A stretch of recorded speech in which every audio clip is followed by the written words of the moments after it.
একটা জিনিস মাথায় ঢুকে না, প্রতিটা ইলেকশনের টাইমে, প্রতিটা ইলেকশন যখন বাংলাদেশে হয় 3-4 পক্ষ থেকেই লোক মারা যায়। যেরকম আমলি থেকে মারা যায়, বিএনপি থেকেও, জামাতের থেকেও, মানে যে যে পার্টিগুলো আছে সেই পার্টির থেকে কাউ না কেউ মারা যায় বা অনেক লোকে মারা যায়।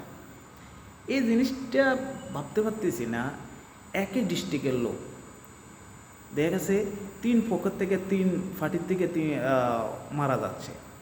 এই পার্টির তারা কোপাইতেছে ওই পার্টির, ওই পার্টি কোপাইতেছে ওই পার্টির। দেশের জন্য দেশের জন্য একটা মানুষ যখন মারা যায়, একটা সৈনিক মারা যায়, তাকে সম্মানিত করা হয় কি দেশের জন্য শহীদ হয়েছে, তাহলে আখেরাতেও তার একটা ইয়ে থাকে।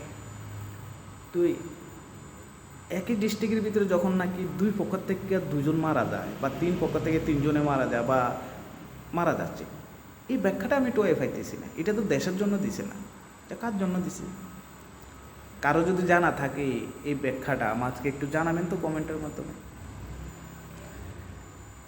চেয়ারম্যানই করে চেয়ারম্যান হইব, এমপি হইয়া এমপি হইব, মধ্যে দিয়ে আমনেরা আমি মাইরে লাইলাম, আমনে আমার মাইরে লাইলেন, তাহলে এটা কোন সম্মাননা দিব? এটা তো না কইব যে দেশের জন্য জান দিছি, জীবন দিছি দেশের জন্য, এটাও কিন্তু না। এ বুঝে আসে না আমার, আসলে একটু বুঝে দিবেন তো সত্যি কথা যেটা। আর ইলেকশনের ভিতরে বাংলাদেশে কিন্তু প্রচুর লোক মারা যাচ্ছে। একটি বিএনপির লোকের মেরে লাইছে, হয়তো আমলিকের লোকের মেরে লাইছে, আমলে জামাতের লোকের মেরে লাইছে, শুধু মত্তেই আছে, মানে প্রতিনিয়ত মত্তেই আছে। সো গাইস, এটা নিজের দিমাগের ভিতরে বা খেয়ালের ভিতরে আসে না কেন মরতেছে। যদি দেশের জন্য হইতাম তাহলে আমাদেরকে রাষ্ট্রীয়ভাবে একটা সম্মাননা করা যায়।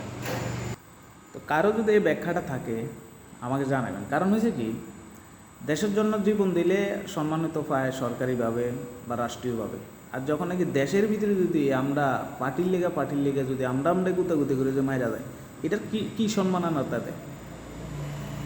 এটা তো আমার মনে হয় এইগুলো হারায় বেকার।